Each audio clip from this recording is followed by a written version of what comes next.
Morning everybody, it's Scott from Silverstone Fleet Management. I hope everyone is all well and had a great week. It's a big day today. It's our 8th year anniversary, so we are 8 years old. And what a journey it's been. It really has. It hasn't been an easy journey, far from it, but it's been a challenge to say the least, but we're here. It's 8 years we've been training. When I first started Silverstone, and just a bit of a brief history about that, but I'll touch on it very briefly, so I'll be here all day. I was working for a dealership, a premium brand dealership in town, and I absolutely loved it with a passion, and we still deal with them to this day. But back then I was dealing with brokers just like Silverstone, and I had a massive portfolio of brokers that I was dealing with up and down the country. But unfortunately, the time come when the manufacturers looked at this and thought, well, the dealership should not be dealing with brokers.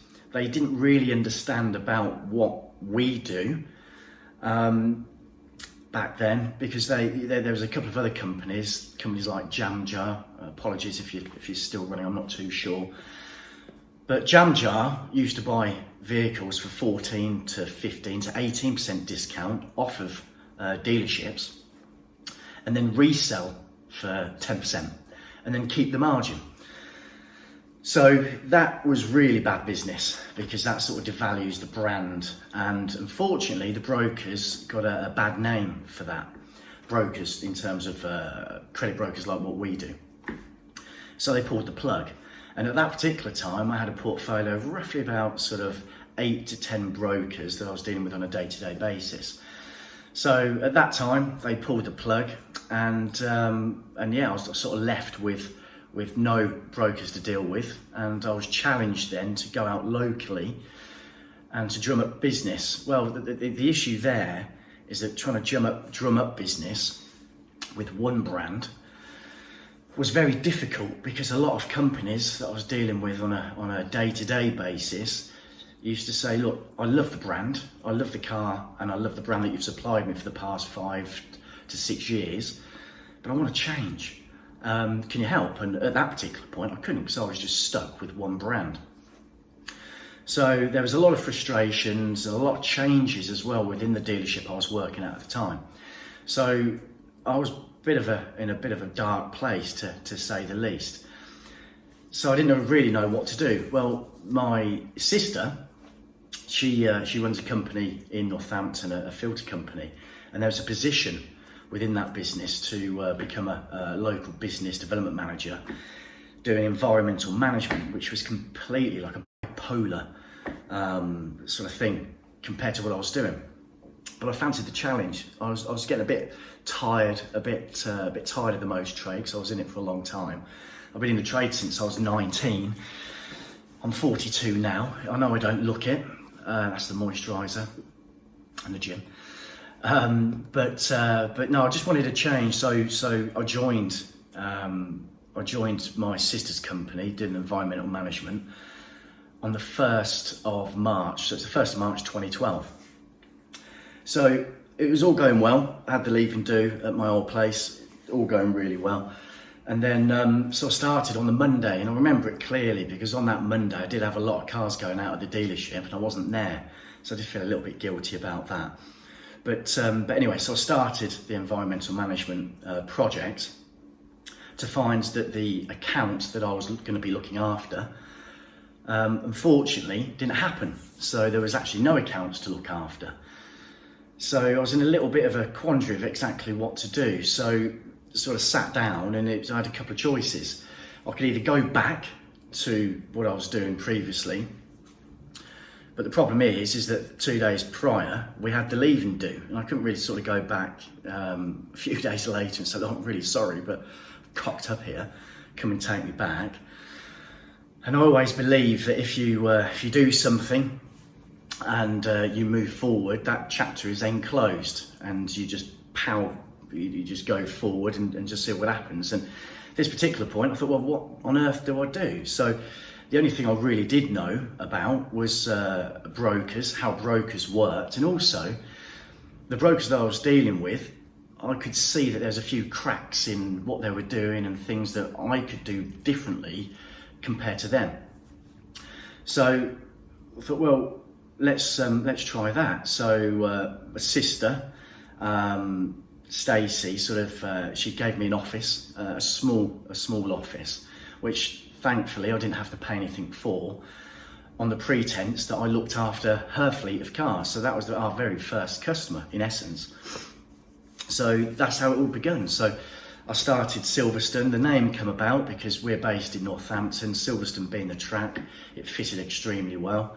How we got away with the name, I do not know, but we have, and it's done us really well throughout the years, because it's got that sort of synergy with the track and Northampton, and people do know. And it's quite funny because even to this day, people do say, look, if I do go ahead with you, can I have tickets to the circuit? Which clearly we say yes. So that's how it all begun.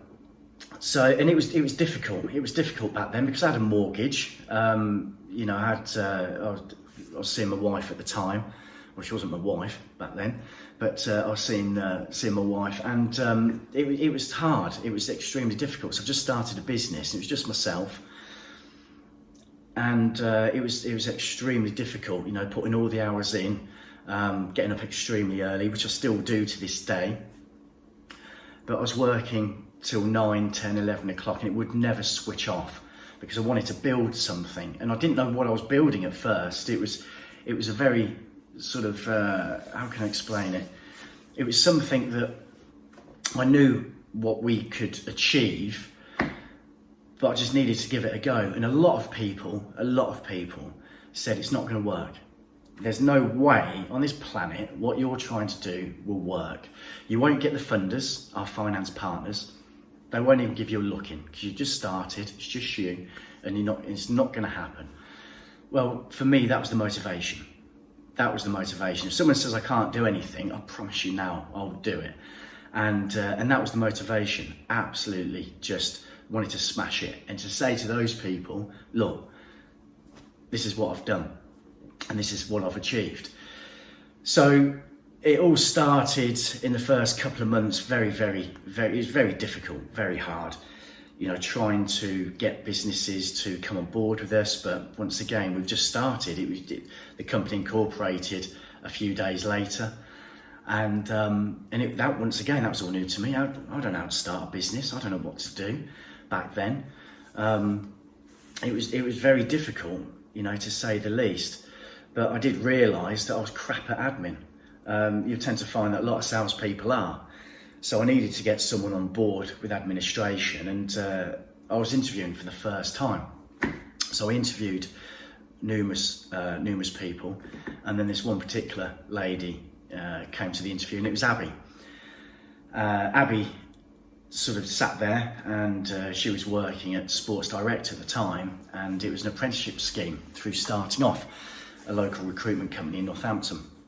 So Abby then joined Silverstone, and we sort of pushed the business forward slowly, at a very slow rate.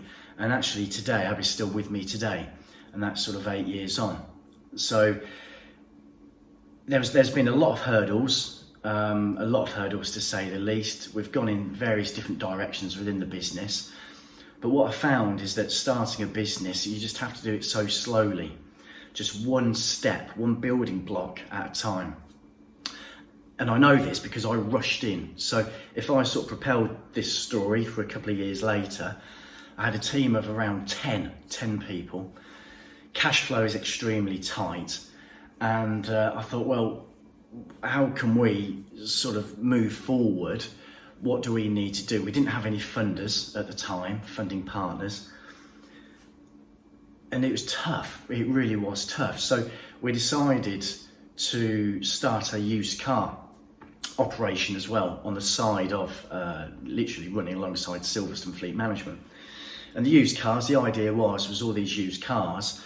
The used cars would come from supply of local people that we're dealing with. We could take their used cars on, resell them in a place that we had at Stoke Bruin, and we called it Silverstone Approved Cars. And it worked really well. The first sort of 6 months, we was flying because we could give customers a little bit more money than we buying a car. I think we buying a car wasn't even out then, but we could give customers a little bit more money, and we could then resell the cars. So it was up to myself to clean the car, advertise the car through Auto Trader, get the car online, meet the customer, and do the sort of test drive and sell the vehicle. I loved it, absolutely loved it with a passion. It went really, really well until the used cars kept on coming back. There was issues. We had the warranty on the vehicles wasn't the best, but we thought it was. So as soon as you get a couple of cars coming back with clutch problems, engine problems, it all went horribly wrong. And it just got to a point where the approved car side was dragging down Silverstone Fleet Management. A lot of the people that were working for me then sort of went off into various different directions, back into the motor trade or various different things.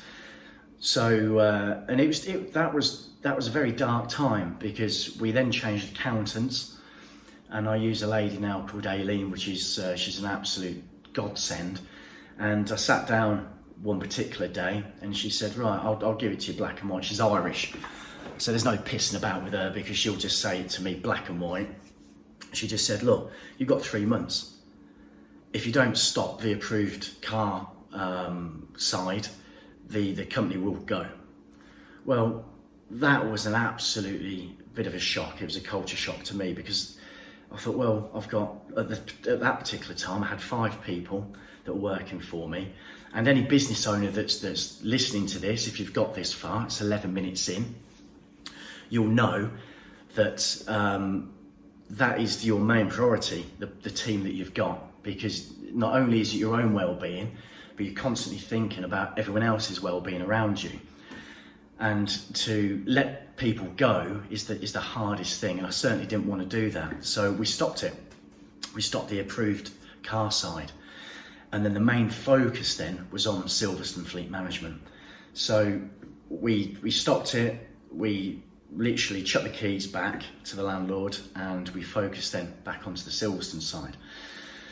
So 6 months in, things were improving. We got some, the team sort of increased slightly, but with the right people.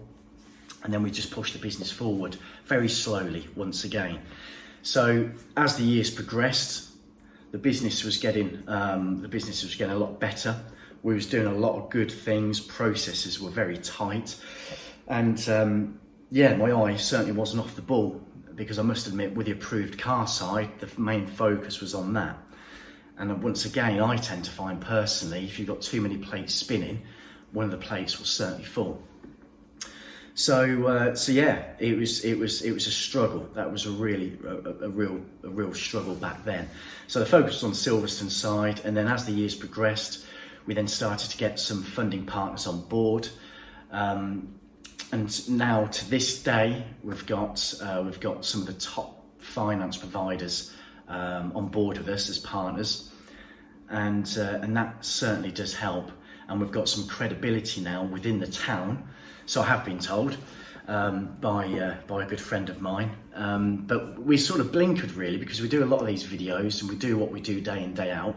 We work for virtually nearly 7 days a week, and we don't really know what we're doing. But we try so hard to give this high level of customer service, which is quite cliche within this industry, because everyone says, you go onto any website and it says, oh, we give the best customer service. Well, the thing is, I actually did want to do that. And the main reason being is that we care for what we do. So 8 years has been, it's been tough. There's no question about it. But equally, it's probably been the best 8 years I've ever had. I've got a strong team of people around me. Abby and Nick, they've been with me since the start. Nick's been with me 7 years now. Well, it'll be 8 years this year. So I've got absolute loyalty, and with all the other members of the team as well, I know them individually. And it's working. It's working. But don't get me wrong, it's not easy. It certainly isn't easy. And if someone's going to start a business, I don't know what I'd say to them now. If they're going to start a brokerage, it's probably the hardest thing you could start, because you're not owned by a PLC. You haven't got the luxury of that cash flow. And cash flow, as everyone well knows, cash flow is king. as corny as that may sound, but if you haven't got the cash, you haven't got a business, because you can't pay anyone. Because the biggest overhead with any business is the salaries. And you need people to push the business forward. So that's, in a nutshell, that's how Silverstone started. We all love it as a passion. It's not easy. We have days where we virtually walk out crying, but equally we have days where we just absolutely love it. And to be honest with you, that's many days that we enjoy what we do. And once again, you know, we've got some great funders on board. Some of the customers that we've got as well, virtually all of the customers, every single one of them has helped us to do what we do. The loyalty as well has been phenomenal. We've got customers since we started, and they still use us to this day. And yes, they may go to someone else if there's a certain offer that we can't do, because there may be a batch deal that they've forged with a dealership and a funder. Well, that's fine, but we're still here, and 9 times out of 10 it all goes a little bit tits up there anyway, but we're always here. And yeah, the customers are absolutely fantastic, and if it wasn't for the customers, we wouldn't be here to this day. So very brief, I say it's brief, it's 16 minutes. I can't believe I've been talking for 16 minutes, but all I want to say is thank you, honestly, hand on heart, to everyone that's dealt with us, that's our customer, that's looking to be our customer. We love you all, we honestly do. We have a bit of a laugh, bit of banter within the office. You may see a lot of our videos, the spin, the wheel and all of this sort of stuff. We've got some great stuff that we're doing.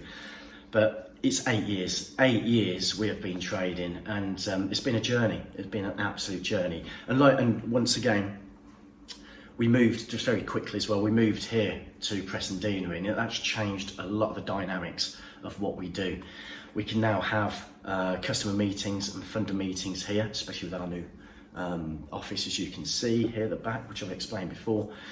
But the setting is absolutely, it's a lovely tranquil office. And please, if you are driving past, pop in, come and see me, let's have a coffee. But I just want to say thank you to everyone that's dealt with us. It's 8 years we've been trading. Touch wood, there's many more years to come, but 8 years for me is an absolute milestone to where we started, the journey that we've begun. And to be honest with you, we've only just started. So 8 years, to be honest, isn't really that long to be in business. There's companies that we deal with now that have been in business 40 years. Well, so 8 years is nothing. And I'm absolutely looking forward to the next 8 years. So thanks for listening. If you've got this far, really appreciate it. But if you're driving past, please pop in. I love you lots. Have a great day. Take care.